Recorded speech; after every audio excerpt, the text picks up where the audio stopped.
जय हिंद सभी को। कैसे हो आप सभी लोग? उम्मीद है कि सारे लोग अच्छे होंगे, स्वस्थ होंगे, मस्त होंगे। दोस्त, आप लोगों की आज फिर से स्वागत है इस टी सीरीज में। आप सभी का फिर से स्वागत है। तो आप सभी को पता है कि मैं इसमें सारे लेटेस्ट क्वेश्चन करा रहा हूँ उस टाइम को बचाने के लिए जो आप चाय पीते वक्त इधर उधर बर्बाद कर देते हैं 10-15 मिनट। उस टाइम को बचाने के लिए मैं ये टी सीरीज चला रहा हूँ, तो जो आपके लिए बहुत महत्वपूर्ण होने वाले हैं। और इसमें मैं सारे क्वेश्चन जो करा रहा हूँ वो सारे मोस्ट इम्पॉर्टेंट यानी लेटेस्ट क्वेश्चन करा रहा हूँ सारे एग्जाम में जो पूछे जाते हैं बार बार। ठीक है, आप क्वेश्चन देख सकते हो 2024, 25, 26 सारे लेटेस्ट क्वेश्चन है। ठीक है। और आप लोग कमेंट बहुत कम करते हो यार। कमेंट करो, कमेंट कर कर बताओ मुझे कैसा लगता है क्लास, नहीं लगता है क्लास, ताकि मुझे भी कुछ मोटिवेशन मिले, मुझे भी कुछ समझ आए, मुझे भी कुछ बदलाव करना हो तो बदलाव करूँगा मैं। कमेंट आप लोग करते नहीं हो। प्लीज़ थोड़ी सी आपकी एक कमेंट से मेरी कुछ मोटिवेशन मिल जाए तो आप लोगों को कोई दिक्कत है? एक कमेंट, एक लाइक, बस, ज़्यादा कुछ नहीं। उससे थोड़ी मेरी को मोटिवेशन मिल जाएगी ताकि मैं और भी ज़्यादा मेहनत कर पाऊँ आप लोगों के लिए। तो ठीक है, चलते हैं आज की पहली क्लास पर। देखते हैं आज का पहला क्वेश्चन जो है। पहला क्वेश्चन है कि, एक मिनट मैं सेट कर लूँ। हाँ, पहला क्वेश्चन है भारतीय संविधान के किस अनुच्छेद में महान्यायवादी के संसद महान्यायवादी के संसद के सदनों में बोलने और उनकी कार्यवाही में भाग लेने का अधिकार उल्लेख है?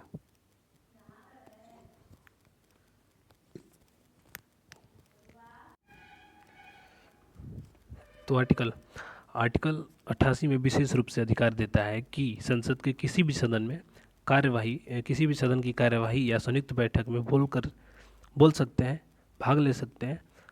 ठीक है, लेकिन वोट नहीं कर सकते। वोट देने का अधिकार नहीं है इन्हें। तो किस आर्टिकल में बात की? आर्टिकल 88 में। सही आंसर हो जाएगा बी। आगे, राज्यसभा के पदेन सभापति कौन होते हैं? राज्यसभा के पदेन सभापति कौन होते हैं? तो राज्यसभा के जो पदेन सभापति होते हैं वो भारत के राष्ट्रपति, उपराष्ट्रपति होते हैं। भारत के उपराष्ट्रपति होती है। ठीक है, सही आंसर जगह बी।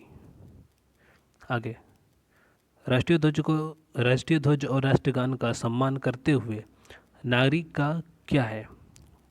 राष्ट्रीय ध्वज और राष्ट्रगान का सम्मान करना प्रत्येक नागरिक का क्या है? प्रत्येक नागरिक का क्या है? मौलिक कर्तव्य। प्रत्येक नागरिक का मौलिक कर्तव्य है कि वो राष्ट्रीय ध्वज और राष्ट्रगान का सम्मान करें, जिसका सही आंसर है सी। आगे, संविधान के किस अनुच्छेद के तहत संसद को नागरिकता के अधिकार को कानून द्वारा विनियमित करने की शक्ति दी गई है? किस अनुच्छेद के तहत? आर्टिकल 11 संसद को नागरिकता के अर्जन और समाप्ति से संबंधित जितने भी नागरिकता से संबंधित अन्य सभी मामले हैं वो शक्ति आपके इसी आर्टिकल में दी गई है, यानी आर्टिकल 11 में ही दी गई है, जिसका सही आंसर जो है आर्टिकल 11 डी। आगे, निम्नलिखित में से किसे डॉक्टर भीमराव अंबेडकर ने संविधान की आत्मा या हृदय कहा है? किसे डॉक्टर भीमराव अंबेडकर ने संविधान का आत्मा या हृदय कहा है? आर्टिकल 32 संवैधानिक उपचारों, जो आपकी चर्चा है आर्टिकल 32 में, उसे भीमराव अंबेडकर ने संविधान का हृदय या आत्मा का है। ठीक है। आगे, उच्च न्यायालय हाई कोर्ट के मुख्य न्यायाधीश की नियुक्ति किसके द्वारा की जाती है? जो उच्च न्यायालय के न्यायाधीश की नियुक्ति की जाती है वो किसके द्वारा की जाती है? तो उच्च न्यायालय की नियुक्ति जो की जाती है वो राष्ट्रपति के द्वारा की जाती है। आर्टिकल 217 के तहत किसी राज्य के उच्च न्यायालय के मुख्य न्यायाधीश की नियुक्ति भारत के राष्ट्रपति के द्वारा की जाती है। तो इसका सही आंसर हो जाएगा भारत के राष्ट्रपति, सी। आगे, भारतीय संविधान के किस भाग में संघ राज्य क्षेत्र का प्रशासन वर्णित है? किस भाग में? भाग 8 में। भाग 8 में आपके आर्टिकल 239 से 242 तक केंद्र शासित प्रदेश यानी यूटीज के प्रशासन और उनके लिए विशेष उपबंध का उल्लेख है। सही आंसर हो जाएगा इसका, इसका जो सही आंसर हो जाएगा वो हो जाएगा आर्टिकल भाग 8 सी। आगे, संसद के सदस्य को विशेषकर संसद के सदस्यों का विशेषाधिकार किस अनुच्छेद के तहत परिभाषित किया गया है? विशेषाधिकार किस अनुच्छेद के तहत परिभाषित किया गया है? तो अनुच्छेद 105 संसद के सदनों की तथा उनके सदस्य की सीमित समितियों की शक्तियाँ विशेषकर आपके विशेषाधिकार आदि को स्पष्ट करता है। ठीक है, तो सही आंसर है इसका आर्टिकल 105 सी, बी इसका करेक्ट आंसर, सही आंसर। आगे है कि भारतीय संविधान की प्रस्तावना में अब तक कितनी बार संशोधन की गई है? भारतीय जो संविधान की हमारी प्रस्तावना है उसमें कितनी बार संशोधन की गई है? अभी तक एक बार संशोधन की गई है। भारतीय संविधान की प्रस्तावना में केवल एक बार संशोधन की गई है और 1976 में 42वां संविधान संशोधन द्वारा इसे किया गया था, और जिसमें समाजवादी, पंथ निरपेक्ष और अखंडता शब्द को जोड़ा गया था। तो इसका सही आंसर हो जाएगा एक बार, ए। राष्ट्रपति के चुनाव में निम्नलिखित में से कौन भाग नहीं लेता है? राष्ट्रपति का जब चुनाव होता है तो कौन भाग इसमें से नहीं लेता है, इस ऑप्शन में से? तो डी सही आंसर जाएगा विधान परिषद, क्योंकि विधान परिषद कुछ ही राज्यों में, मात्र 6 राज्यों में है, इसलिए विधान परिषद आपके भाग नहीं लेते हैं। आगे, भारतीय संविधान का कौन सा अनुच्छेद भारतीय संविधान का अनुच्छेद 50 किससे संबंधित है? अनुच्छेद जो 50 है वो किससे संबंधित है? 50 में क्या चर्चा है? तो इसमें जो चर्चा है आपके नीति निर्देशक तत्वों के तहत आर्टिकल 50 में राज्य को यह निर्देश देता है कि वह राज्य को लोक सेवाओं में न्यायपालिका और कार्यपालिका से अलग रखने की कदम उठाएं। ठीक है, तो इसका सही आंसर हो जाएगा आपके बी, कार्यपालिका और न्यायपालिका का पृथक्करण। आगे, लोकसभा में अविश्वास प्रस्ताव लाने के लिए न्यूनतम कितने सदस्य के समर्थन की आवश्यकता होती है? न्यूनतम कितने सदस्य की समर्थन की आवश्यकता होती है? तो लोकसभा के नियम के अनुसार सरकार के खिलाफ अविश्वास प्रस्ताव पारित करने के लिए सदन में स्वीकार किए जाने वाले कम से कम 50 लोकसभा सदस्य का लिखित समर्थन होना अनिवार्य है। कम से कम 50 लोकसभा सदस्य। इसका सही आंसर है 50 सी। आगे, प्रथम पिछड़ा आयोग का गठन किसकी अध्यक्षता में किया गया था? प्रथम पिछड़ा वर्ग आयोग का गठन किसकी अध्यक्षता में की गई थी? तो कक्का कालेलकर के अध्यक्षता में की गई थी। इसका 20 सही आंसर है। आगे, राज्यपाल को पद की शपथ कौन दिलाता है? राज्यपाल को पद की शपथ कौन दिलाता है? राज्यपाल की पद की शपथ कौन दिलाता है? तो आर्टिकल 169 के तहत 59 के तहत राज्यपाल की नियुक्ति भले ही राष्ट्रपति करते हैं, लेकिन उनके पद की शपथ जो दिलाते हैं राज्य के उच्च न्यायालय के मुख्य न्यायाधीश द्वारा दिलाई जाती है। ठीक है, इसका सही आंसर जो हो जाएगा सी, संबंधित राज्य के उच्च न्यायालय का मुख्य न्यायाधीश। आगे, सारे लेटेस्ट देख रहे हो आप, 2026 का क्वेश्चन पूछा है एनटीपीसी का। किस अनुच्छेद के तहत संसद को राज्य सूची के किसी विषय पर राष्ट्रीय हित में कानून बनाने की शक्ति प्राप्त है? किस अनुच्छेद के तहत? तो आर्टिकल 249 के तहत यदि राज्यसभा अपने उपस्थित और मतदान करने वाले सदस्यों को 2/3 बहुमत से प्रस्ताव पारित करते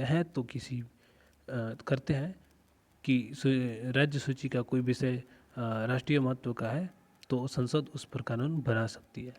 ठीक है, आर्टिकल 249 सही से सी हो जाएगा। आगे, भारतीय संविधान में अवशिष्ट सूची का सिद्धांत किस देश से लिया गया? अवशिष्ट सूची का सिद्धांत किस देश से ली गई है भारतीय संविधान में? तो अवशिष्ट सूची जो ली गई है भारतीय संविधान में, जो 248 के तहत अवशिष्ट सूची है, वो आपके कनाडा के संविधान से ली गई है। कनाडा के संविधान से ली गई है। सही आंसर हो जाएगा बी। आगे, भारत के नियंत्रक एवं महालेखक यानी कैग का कार्यकाल कितना होता है? कैग का कार्यकाल कितना होता है? तो कैग का कार्यकाल जो होता है 6 वर्ष या 65 वर्ष की आयु तक होती है। कौन से आर्टिकल के तहत? आर्टिकल 148 के 3 के तहत। ठीक है, सही आंसर हो जाएगा बी, 6 वर्ष या 65 वर्ष।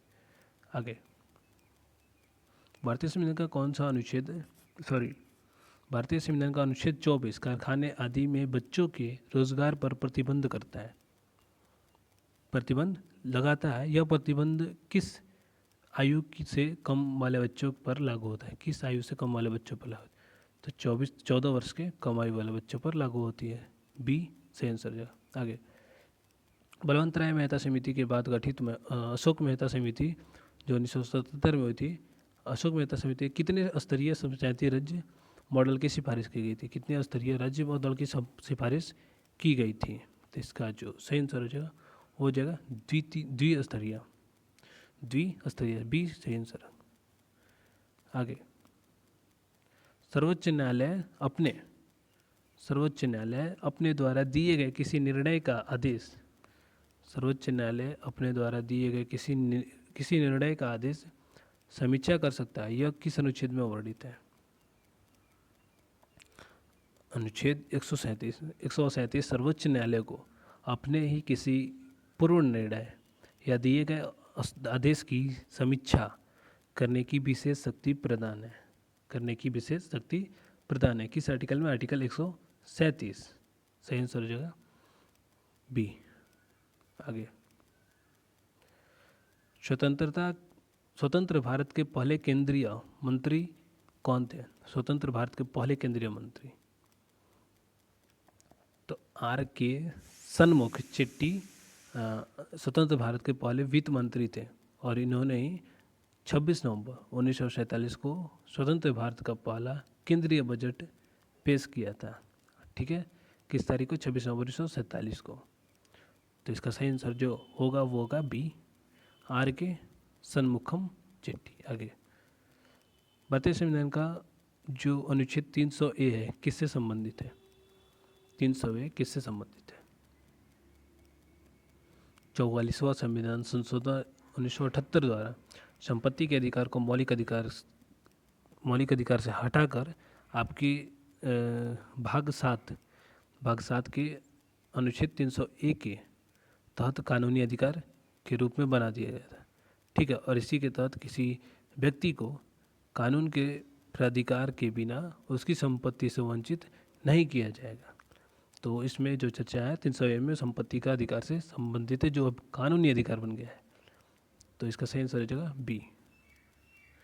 आगे, किसी विधेयक को धन विधेयक के रूप में कौन प्रमाणित करता है? किसी विधेयक को धन विधेयक के रूप में कौन प्रमाणित करता है? तो आर्टिकल 110 के अनुसार यदि यह प्रश्न उठता है कि कोई विधेयक धन विधेयक है या नहीं है, तो उस पर लोकसभा के अध्यक्ष यानी स्पीकर का निर्णय अंतिम निर्णय होगा, सर्वमान्य होगा। तो इसका सही आंसर जो हो जाएगा वो हो जाएगा लोकसभा का अध्यक्ष यानी स्पीकर। आगे भारतीय संविधान की किस अनुसूची में नगर पालिकाओं की शक्ति और जिम्मेदारी का उल्लेख है? नगर पालिकाओं की शक्ति का जिम्मेदारी का उल्लेख है। तो इसका सही आंसर जो हो जाएगा वो 12वीं अनुसूची, डी 12वीं अनुसूची। 12वीं अनुसूची को 74वें संविधान संशोधन 1992 द्वारा जोड़ा गया था और इसमें नगर पालिकाओं की शक्ति और कार्यों से संबंधित कुल 18 विषय शामिल हैं। ये जरूर आप लोग ध्यान रखिएगा, विषय वो पूछ देता है क्वेश्चन में कि आपके 12वीं अनुसूची में विषयों की संख्या कितनी है, तो वो हो जाएगा 18। ठीक है, आगे भारतीय संविधान का कौन सा अनुच्छेद संसद के गठन का प्रावधान करता है? तो आर्टिकल 79 आर्टिकल 79 के अनुसार संघ के लिए एक संसद होगी जो राष्ट्रपति और 2 सदन यानी राज्यसभा और लोकसभा से मिलकर बनेगी। और आर्टिकल 80 राज्यसभा की संरचना और आर्टिकल जो 81 है लोकसभा की संरचना से संबंधित है। ठीक है, तो इसका जो करेक्ट आंसर हो जाएगा 79 के अनुसार संघ के लिए एक संसद होगी जो राष्ट्रपति और 2 सदन यानी लोकसभा और राज्यसभा से मिलकर बनेगी। तो इसका सही आंसर हो जाएगा आर्टिकल 79A। आगे, लोक लेखा समिति में कुल कितने सदस्य होते हैं? लोक लेखा समिति में कितने सदस्य होते हैं? तो जैसा कि मैं बता दूं कि लोक लक्कड़ समिति में सबसे पुरानी वित्तीय समिति है, ठीक है ये, जिसमें कुल 22 सदस्य होते हैं, 15 लोकसभा के और 7 राज्यसभा से, और इनका जो कार्यकाल होता है 1 वर्ष का होता है, ठीक है। तो इसका सही आंसर जो है 22 सदस्य होते हैं, 15 लोकसभा और 7 राज्यसभा के। आगे,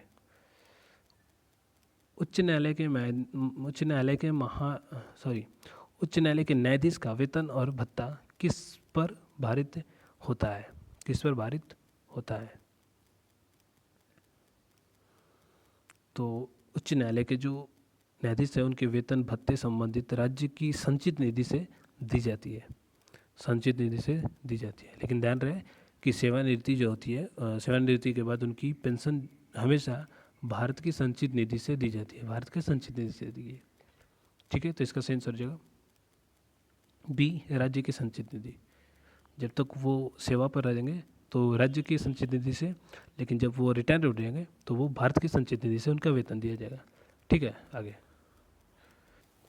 अगला क्वेश्चन है कि नीति आयोग के सचिव परिषद में निम्नलिखित में से कौन शामिल है? सचिव परिषद में निम्नलिखित में से कौन शामिल है? तो नीति आयोग के सचिव परिषद में सचिव परिषद की अध्यक्षता प्रधानमंत्री करते हैं, और इसमें सभी राज्य के मुख्यमंत्री तथा विधानसभा वाले केंद्र शासित प्रदेश जैसे दिल्ली, पुडुचेरी के मुख्यमंत्री और अन्य यूटीज के उप राज्यपाल या प्रशासक शामिल होते हैं। तो इसका जो सही आंसर जगह वो जगह सभी राज्य के मुख्यमंत्री और केंद्र शासित प्रदेश के मुख्यमंत्री या उपराज्यपाल, सी इसका सही आंसर हो जाएगा, ठीक है। आगे, भारतीय संविधान के किस अनुच्छेद में अंतर्राष्ट्रीय शांति और सुरक्षा का बढ़ावा देने का उल्लेख है? किस अनुच्छेद में? तो राज्य के नीति निर्देशक तत्वों का अंतिम अनुच्छेद यानी आर्टिकल जो 51 है, राज्य को निर्देश देता है कि वह अंतर्राष्ट्रीय शांति और सुरक्षा की अभिवृद्धि करे तथा राष्ट्र के बीच न्याय संगत और सम्मानपूर्ण संबंधों को बनाए रखे, ठीक है। आर्टिकल जो है 51 हो जाएगा सही आंसर। आगे, आर्थिक रूप से कमजोर वर्ग के लिए 10% आरक्षण का प्रावधान किस संविधान संशोधन अधिनियम द्वारा दिया गया है? किस संविधान संशोधन अधिनियम द्वारा दिया गया है? तो ये आपके आर्टिकल 103 संशोधन अधिनियम 2019 द्वारा सामान्य वर्ग के आर्थिक रूप से कमजोर वर्ग यानी EWS के लिए सरकारी नौकरों में शैक्षिक संस्थाओं में 10% आरक्षण का प्रावधान किया गया है। तो इसका जो सही आंसर हो जाएगा वो हो जाएगा 103वां संविधान संशोधन, सी इसका सही आंसर हो जाएगा, ठीक है। 103वां संविधान। क्वेश्चन देख सकते हो, जून 2025 का NTPC का क्वेश्चन पूछा है, CGL 2024 का क्वेश्चन है। मैं बता रहा हूँ कि सारे रिपीटेड क्वेश्चन हर एग्जाम में जो बार बार पूछे जा रहे हैं वो सारे मैं क्वेश्चन करा रहा हूँ इसमें भाई। तो आपके लिए बहुत इंपॉर्टेंट, क्यों नहीं समझ रहे हो आप लोग? बहुत इंपॉर्टेंट है मेरे भाई आप लोगों के लिए क्लास, तो आप लोग ज़रूर देखें और इस क्लास को जितना हो सके शेयर करें, क्योंकि सभी के लिए इंपॉर्टेंट है। किसी भी एग्ज़ाम की तैयारी कर रहे हो भाई, सबके लिए इम्पोर्टेंट है, ठीक है। तो आप लोग कमेंट में ज़रूर यार बताओ, कमेंट नहीं करते हो, करो कमेंट, बताओ क्या जाता है आप लोगों का। कौन कि आप लोग एक कमेंट के बाद 10-20 रुपये 1000 रुपये आपके खर्च हो जाते हैं, कुछ खर्च नहीं होते, बल्कि हमें उससे थोड़ी मोटिवेशन मिल जाती है, आपके एक लाइक से, एक कमेंट से अच्छा लगता है, ठीक है। तो आज का ये क्लास समाप्त हुआ, मिलते हैं अगली क्लास में। जय हिंद, जय भारत।